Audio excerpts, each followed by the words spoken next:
Hello दोस्तों, स्वागत है आपका मेरे चैनल प्यार की कहानियाँ में, जहाँ पर आपको सुनाई देंगी कुछ प्यार भरी कहानियाँ। तो आज की कहानी शुरू करते हैं। कहते हैं डर एक काल्पनिक चीज है और साहस भी, लेकिन कल्पनाओं के चुनाव में मैंने हमेशा सस्ती चीज ही पकड़ी है। बचपन में पिताजी जब सिक्के और नोट में से एक ही चीज लेने को कहते थे तो मैं अपने पंजों पर उचक कर सिक्का ही पकड़ता था। फायदे और नुकसान के बीच का जो गुणा गणित है ना, वो सब दिमाग की बपौती है और दिल के हिस्से एक चवन्नी भी नहीं आती।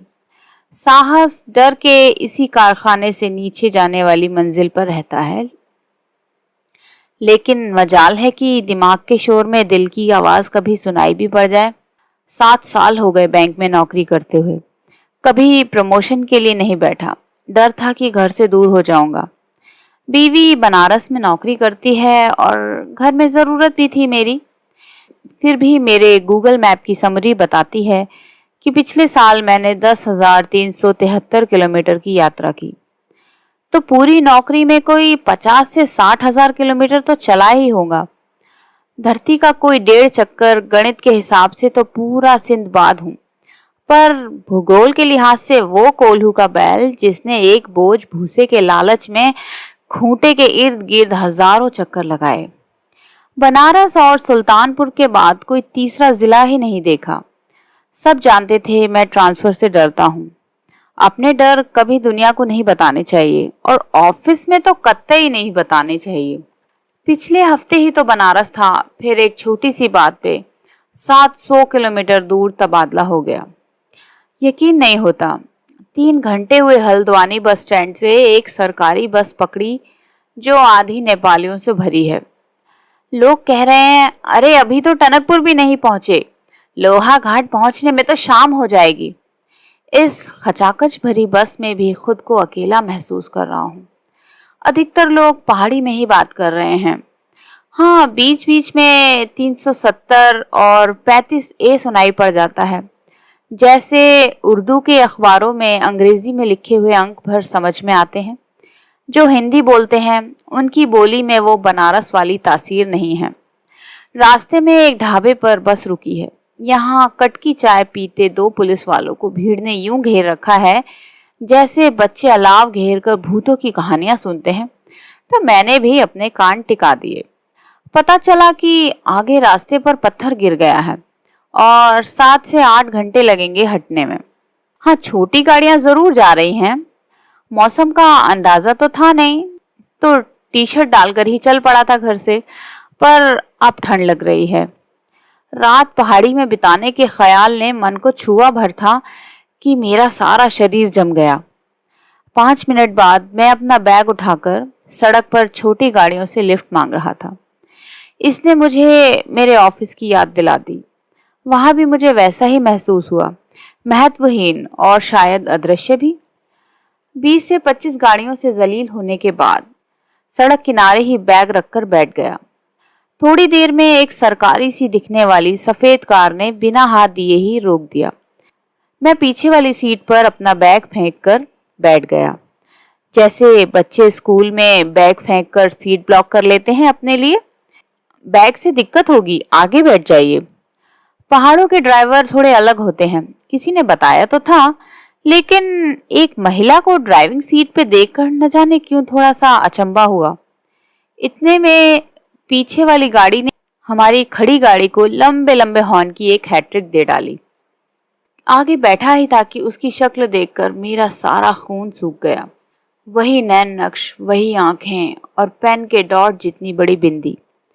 बंद शीशों के अंदर मुझे अपनी धड़कन सुनाई देने लगी थी। 5 मिनट तक मुझसे पूछती रही, क्या करते हैं, घर में कौन कौन है, कहाँ के रहने वाले हैं। मैं कुछ बोला या नहीं ये तो याद नहीं आता। फिर मुझे अंदेशा हुआ कि शायद ये वो नहीं है। उसे तो सब मालूम था। दिमाग उस पढ़ाकू दोस्त की तरह होता है जो दुश्मनों से घिरने पर साथ नहीं देता और शांति काल में बड़े बड़े उपदेश देता है।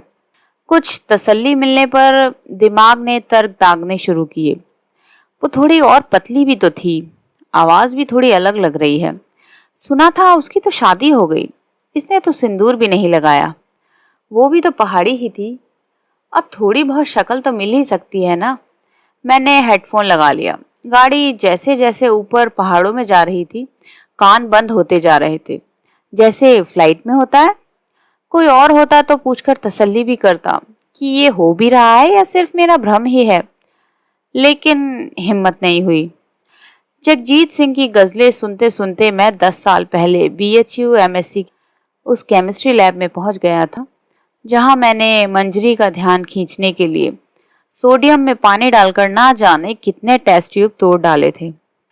वो तो IAS बनना चाहती थी, लेकिन मेरी वजह से केमिस्ट्री जैसी अर्ध विकसित विद्या पढ़ रही थी, जहाँ कोई केमिकल किसी दूसरे से कैसा व्यवहार करता है ये तो पता है, लेकिन क्यों ये किसी को नहीं पता।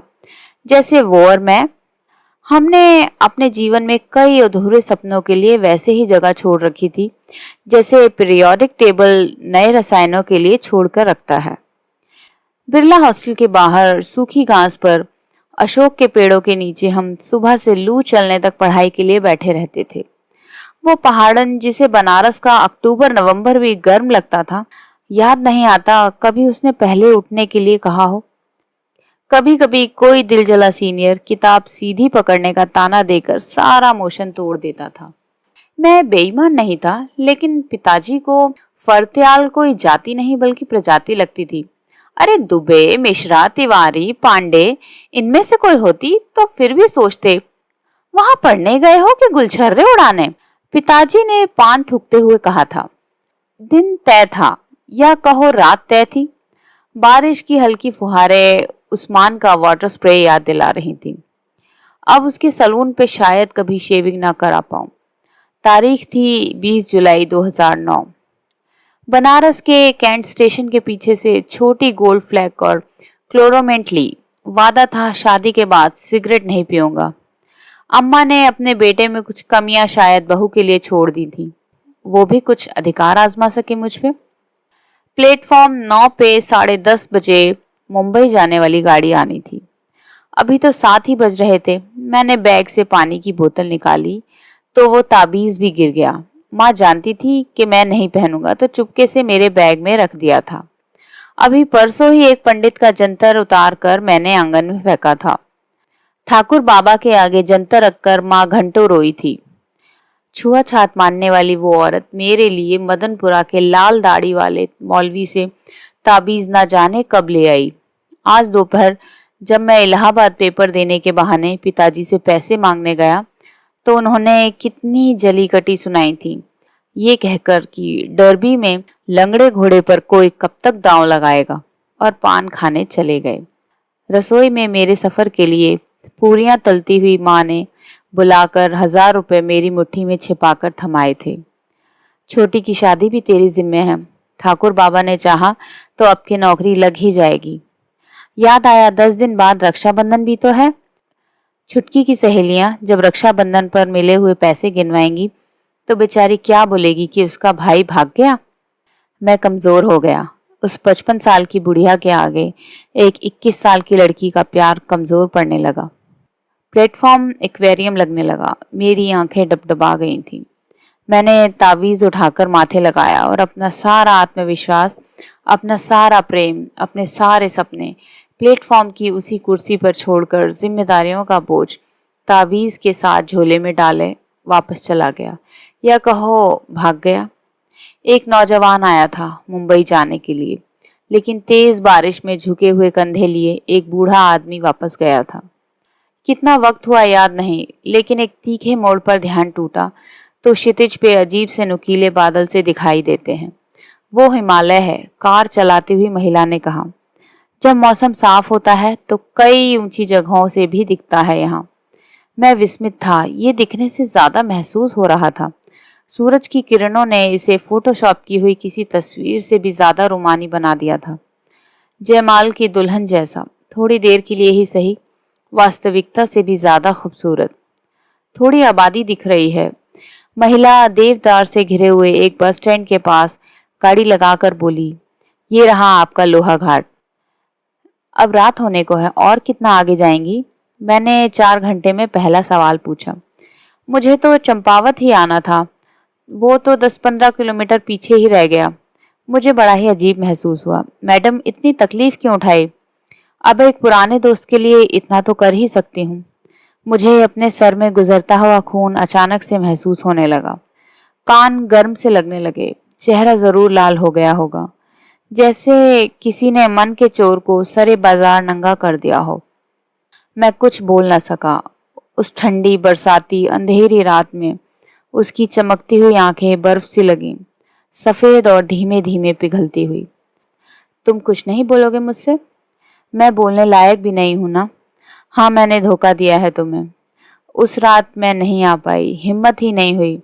दिमाग ने दिल को गद्दारी सिखा ही दी थी उस दिन। फिर पापा का तबादला हो गया चंडीगढ़। पता चला तुम भी इलाहाबाद चले गए हो। इच्छा हुई फिर मिलूं तुमसे, लेकिन एक खाली लिफाफा पते पर पहुंच भी जाए तो क्या। वो आखिरी मुलाकात मेरे मन में एक जमे हुए फ्रेम की तरह अभी तक जिंदा है, जिसमें तुम मुझसे प्यार करते हो। मिल लेती तो शायद वो भी टूट जाती। इसीलिए तुम माफ कर दोगे मुझे। देर सवेर मैं ये जानती हूँ, लेकिन भगवान बदला लेगा मुझसे। उस रात के बाद दोबारा वो एहसास नहीं हुआ, कभी नहीं, कहीं नहीं। बरसों हुए, तलाक हो गया। बच्चों से भी 2-3 महीने में ही मुलाकात होती है। वहीं से आ रही थी, वो बोल रही थी और मैं सोच रहा था कि उसके होठों के ऊपर के उस तिल को मैंने कैसे नोटिस नहीं किया था, जिसे देखकर मैं कहता था भगवान थोड़ा सा चूक गया, वरना सीधे नाक पे लगती। वो आई होगी, इंतजार किया होगा, रोई होगी। ऐसी 1000 कहानियां बनाई थी मैंने अपने मन में।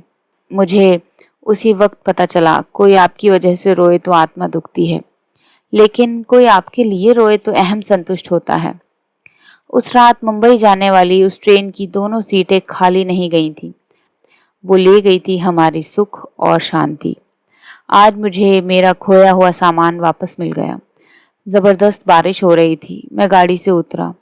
जब वो गाड़ी घुमा रही थी तो मैंने नंबर प्लेट के ऊपर लिखा देखा, मंजरी फरत्याल, एसडीएम चंपावत। बुदबुदाया, थोड़ा सा चूक गई, वरना आज आत्मा मुक्त हो गई। जैसे बनारस के मणिकर्णिका घाट पर किसी ने मेरे पाप जला दिए, जैसे गया में किसी ने पिंड दान कर दिया मेरा। सड़क पार करते हुए भीगते हुए सिगरेट की दुकान पर गया। गाना बज रहा था, लेकिन बारिश के शोर ने रेडियो की आवाज़ दबा दी थी। बस इतनी सी थी ये कहानी। आपको आज की कहानी कैसी लगी? मुझे कमेंट करके ज़रूर बताइए, और मेरे चैनल को लाइक, शेयर और सब्सक्राइब ज़रूर कीजिए।